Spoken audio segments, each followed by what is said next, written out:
morning, family. It's Tasha, MAMABEAR Prepping. You know what time it is? Get your drink and pull up. So, one thing I want to talk about is food rationing, food ration cards, how we get there, and just talk about what I'm seeing, right? What I'm seeing when I'm going out, what I'm seeing on other channels, what I'm seeing in other states that people are experiencing and seeing on their shelves and in their stores. So I want to talk about those two things, basically. What I'm seeing, and then two, how do we possibly get to a point where we're utilizing ration cards, where you're having to have some sort of card that says, hey, you can only get a thing of eggs in every 2 weeks or once a month or whatever that is. And there is no more, there's some sort of rationing system where, you know, you can't say, oh, okay, I'll get the eggs from this store, then I'm going to go to this other store and get a thing of eggs, and then I'm going to go to this other store and get a thing of eggs.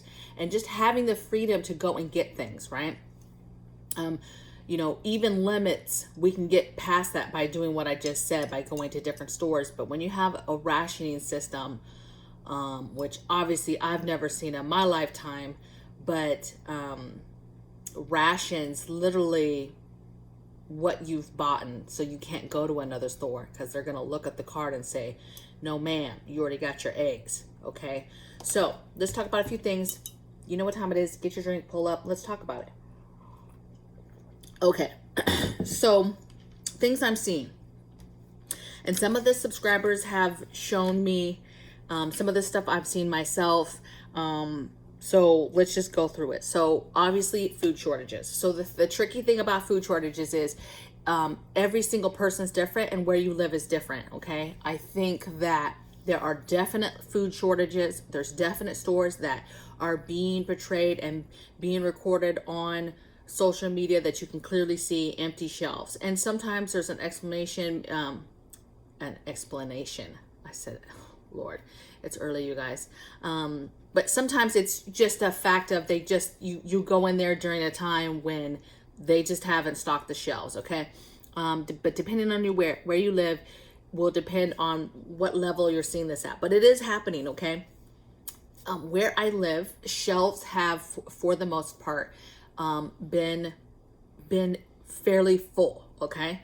What I would say is nothing that would cause panic. What I would say though is, because I'm a critical thinker, because I have a critical eye and I'm always watching it, I do see massive holes in different areas from time to time. And then I'll note those, and then I'll go back to see, have they been replenished or is there still a concern? So what I'm seeing is, even in an area, a affluent area where I live in California, shelves are nice and full. Some stores are much better at it, you guys, and I think that just comes down to ordering, okay? And then, but there's been some stuff that has been low and has not been coming back. So the stuff that's been low and slow to come back is vitamins, your cleaners, so not necessarily like Lysols and stuff and bleach sprays, but the bleach cloths, again, those have been empty a lot of the time. All your paper plates have been hard to come back and been hard to get off. These are places where I go every time, even in these nice full stores, that have always been very, very low, if none at all. So paper plates or paper items, bleach cloths, vitamins are always a hit or miss. Baby items are always a hit or miss. A new one, okay, for me in the last, I'll say, month, has been water and Gatorade, electrolyte type drinks, okay? They were there before, but about a month ago, I started watching them decline. And then every time I was going, there's the hole is still there. They're very, it's not quick to get that back. And I have yet to see a full stocked Gatorade section, that whole area of electrolyte type sports drinks. I have yet to see in a full one for the last month. Let's see, I've got sent pictures from all over the country of different things. different soup aisles that are low, other little aisles that have been low on certain things. But those are what I'm seeing in Southern California. Even in nice full stores, you guys, there are apparent holes, okay, that you've got to be paying attention to.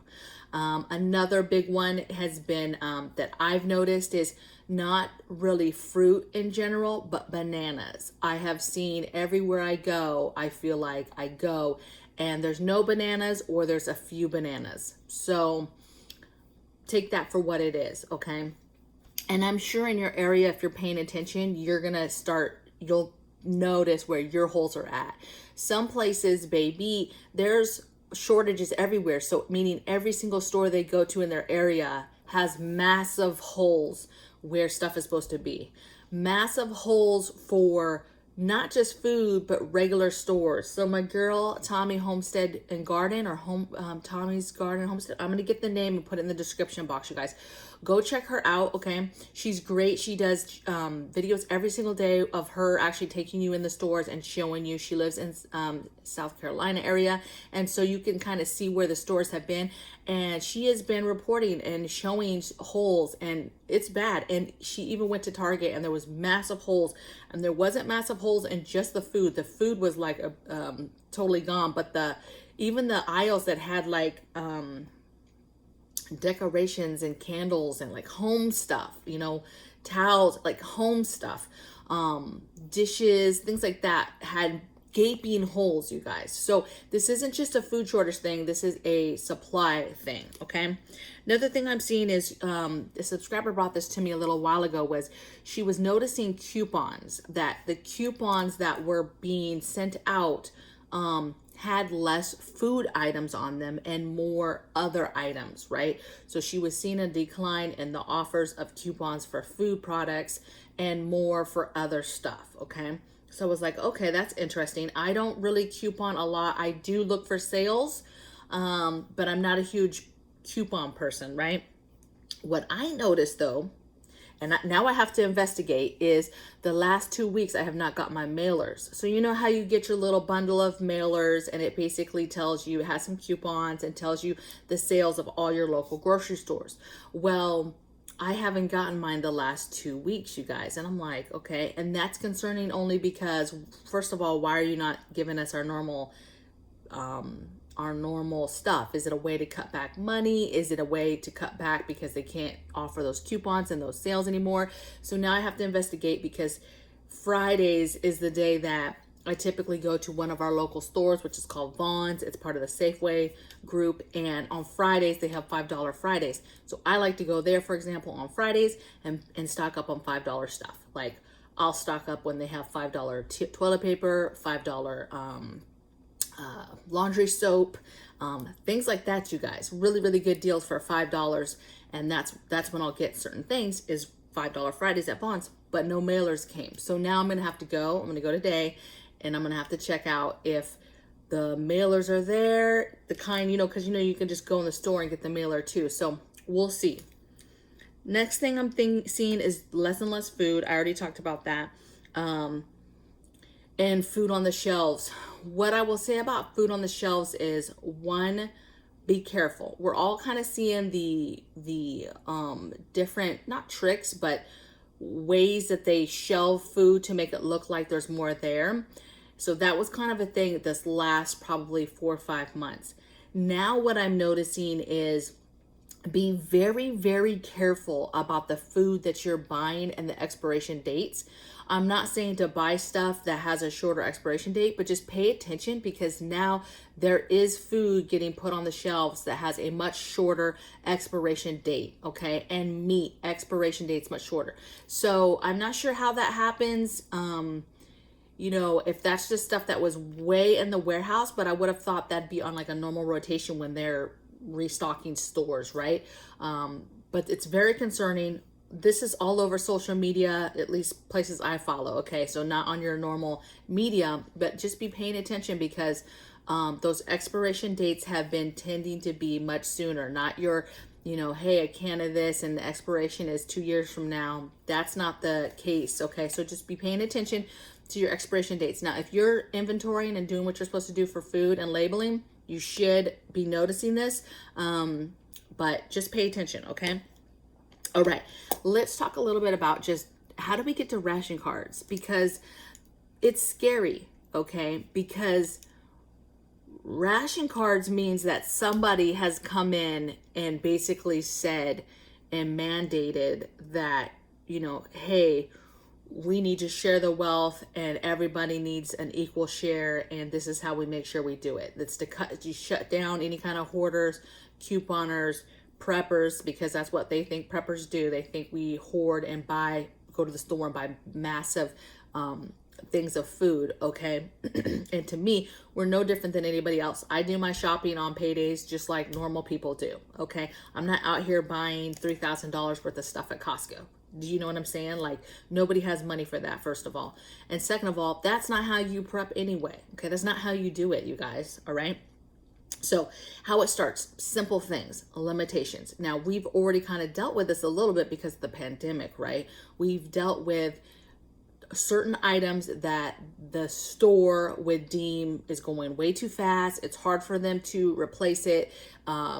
It would be put on the shelves and it would be wiped out. And then, you know, a big majority of the community would not be able to get said item, right? So things like toilet paper, all the cleaning supplies when it came out, all of that stuff was on limits. All your fresh stuff, your milk, your eggs, your meats, your everything. There was just a ton of stuff that, especially if it had any kind of real value like that, meaning it was fresh, it's not the easiest just to replace, there was limits, okay? Water, again, survival type foods, limits. So that's how it starts. We've seen that already, so that's not going to be a shocker for us because we already know that that could happen again, because just everything is so crazy right now, okay? It only takes one kind of event to kind of make people panic buy, and when you panic buying is triggered, that's when you see limitations, okay? In this last year or so, it was triggered by pandemic stuff, but anything can trigger a panic buying, okay? Restrictions, second thing would be restrictions. So we're not seeing this yet, but just simple stuff, you guys. I'm sick of talking about this, you know, not medicated stuff, but you know, again, mandates, restrictions. Hey, you can't go here if you're not medicated. And, you know, that would be a sign that, you know, the day that they say mandates on food, that's a huge sign that it could be a problem for you for getting food. And it's just another step in the line to ration cards and some sort of system where they are regulating your food and how you get food and if you can get food.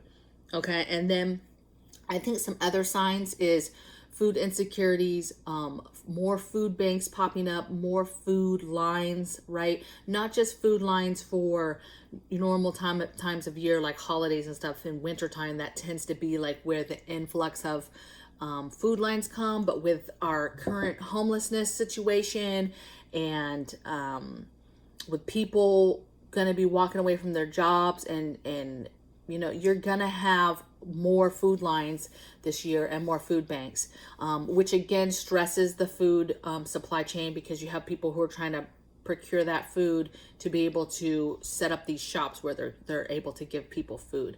And all of that leads to some sort of food rationing. If you have a country who has all these food lines, you know, it just triggers people to think like, oh, we need to ration it.